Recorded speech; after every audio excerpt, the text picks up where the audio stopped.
میرے خیال میں خرم صاحب نے تو ایک اصولی موقف کر دیا ہے کہ 2 اسٹیٹ سولوشن کے بغیر ابراہیم ایکارڈز کے اوپر کوئی پیش رفت نہیں ہوگی. کیسے آپ دیکھتے ہیں یہ معاملات آگے کیسے انفولڈ ہوں گے؟ دیکھیے حالات بڑی تیزی سے تبدیل ہو رہے ہیں اور اس وقت جو نگاہیں وہ سب سعودی عرب کی طرف ہیں. خلیجی ریاستیں جو ان میں سے بہت سی پہلے ہی اسرائیل کے ساتھ اپنے رابطے قائم کر چکی ہیں اور اس وقت یہ کیا سرائی کی جا رہی ہے کہ شام، لبنان، سعودی عرب، آذربائیجان اور انڈونیشیا جو ہے وہ ابراہیم ایکارڈز کو قبول کر لے. اگر خاص طور سے خلیجی ریاستیں بالخصوص جو ہے سعودی عرب یہ قدم اٹھا لیتا ہے تو پاکستان کے اوپر بہت دباؤ بڑھے گا. اب دوسرا آپ نے جو نقطہ اٹھایا وہ بہت اہم ہے کہ یہ جو پیس فارمولا ہے اس کی کیا کمپوزیشن کیا ہے. تو میں آپ کو بتاؤں گا کہ 2 ریاستی فارمولے کو امریکہ نے بھی ایک طریقے سے بالواسطہ طور پر مسترد کیا ہے. ابھی تک جو ہے فارمل ٹرمپ نے تو جواب ہی نہیں دیا، اس نے نتنیاہو کی طرف کر دیا کہ آپ دوسری طرف جو ہے جو اسرائیل تو اسے قبول نہیں کرتا اور نتنیاہو بالکل قبول نہیں کرتا. تو اس کے کیا خد و خال ہیں میں آپ کو بتا دیتا ہوں. اس کے خد و خال یہ ہیں کہ غزہ میں آباد کاری کی جائے گی جیسے کہ مطلب دوسری آکوپائڈ پیلسٹینین ٹیریٹری میں کی جا رہی ہے. یہی ان کا سمجھوتا ہے آپس میں پریزیڈنٹ ٹرمپ کا اور نتنیاہو کا. دوسرا یہ ہے کہ غزہ کو آکوپائڈ پیلسٹینین ٹیریٹری یا مغربی کنارے سے نہیں جوڑا جائے گا اور یہ اسی طریقے سے کٹا پھٹا فلسطین جو ہے وہ قائم کیا جائے گا. اور اس کے بعد انہوں نے آخر میں یہ بھی کہہ دیا کہ انخلا تو ضرور ہوگا، بے دخلی تو ضرور ہوگی، لیکن اس کے لیے وہ لوگ جو چاہیں گے وہ چلے جائیں. اور پھر دوسرے انہوں نے یہ بھی کہا کہ بعض عرب ممالک جو نیبرنگ ممالک ہیں وہ اس کے لیے تیار ہیں. ابھی تک جو اطلاعات تھی اس میں نہ مصر تیار تھا، نہ اردن تیار تھا، نہ عرب تیار تھے، مطلب اور دوسرے ممالک سعودی عرب بھی تیار نہیں تھا. اردن، سیریا، لبنان، ان میں کسی میں ہمت ہے کہ وہ کھڑا رہے؟ مشکل ہے. نہیں، وہ صحیح ہے، دباؤ آئے گا، لیکن ابھی تک جو انہوں نے فارمل پوزیشن لی ہوئی ہے اور اگر ان کا وہ دباؤ برداشت نہ کر سکے تو نقل مکانی ہوگی، اور نقل مکانی ہوئی اگر تو لوگ واپس نہیں آ سکیں گے.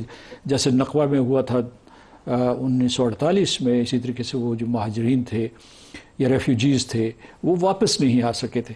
تو اب یہ ہے کہ آپ یہ دیکھیے کہ ادھر دوسری طرف یہ ہے کہ ہمارے امریکی انتظامیہ کے ساتھ بڑے اچھے تعلقات ہیں، وہ صدر ٹرمپ کی وجہ سے ہیں.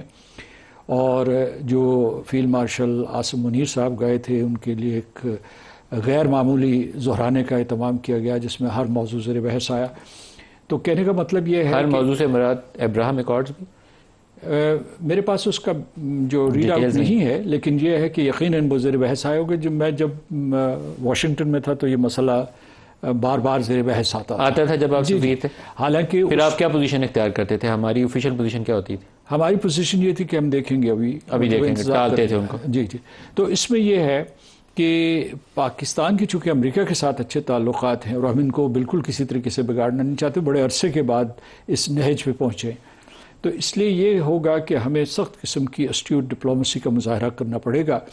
جہاں تک اسرائیل کا تعلق ہے تو اس نے انسانیت کے خلاف جرائم کا ارتکاب کیا ہے. اس نے تمام بین الاقوامی قوانین کی دھجیاں بکھیر دیے ہیں اور جو نتنیاہو کے خلاف وارنٹ بھی موجود ہیں ICC سے اور دوسری طرف سے مطلب وہ عالمی عدالتوں میں مطلوب ہیں. تو اس وجہ سے یہ ہے کہ پاکستان کے عوام اس فیصلے کو آسانی سے قبول نہیں کریں گے، لہٰذا ان کو ذہنی طور پر سیاسی طور پر تیار کرنے کی بہت ضروری ہے.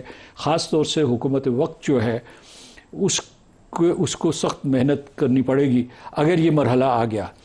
کیونکہ آپ کے خیال میں یہ سعودیہ پر پاکستان، مجھے تو لگتا ہے 1-2 مہینے میں شدید دباؤ آنے والا ہے، آپ کو بھی کوئی ایسی اینٹیسپیشن؟ دیکھیے سعودی عرب کے اوپر دباؤ نہیں تھا، ان کے مذاکرات چل رہے تھے. جب میں واشنگٹن میں تھا تو اس وقت سعودی عرب اور امریکہ کے درمیان 3 نکات تھے. پہلا نقطہ یہ تھا کہ ان کو بھی جوہری اسلحہ کی استعداد دی جائے جیسے ایران کے پاس ہے. مطلب جوہری توانائی کا ذکر کر رہے تھے لیکن اصل میں پس پردہ یہی تھا ذکر کہ ان کے پاس بھی کوئی اس قسم کی کیپیبلٹی ہونی چاہیے. دوسرا یہ تھا کہ ان کو بھاری مقدار میں جدید اسلحہ و بارود چاہیے تھا. اور تیسری چیز جو انہوں نے کہا تھا کہ 2 ریاستی formula with a time table, کہ یہ تو ہم برسوں سے عشروں سے بات کرتے چلے آ رہے ہیں، تو کوئی حتمی تاریخ ہونی چاہیے. تو اس میں جو پہلے کے اوپر کوئی جواب نہیں تھا، دوسرے کے اوپر ٹھیک ہے آپ جتنا اسلحہ خریدنا چاہتے ہیں، اور تیسرے کے اوپر بھی جو ہے اتفاق رائے نہیں ہو رہا تھا۔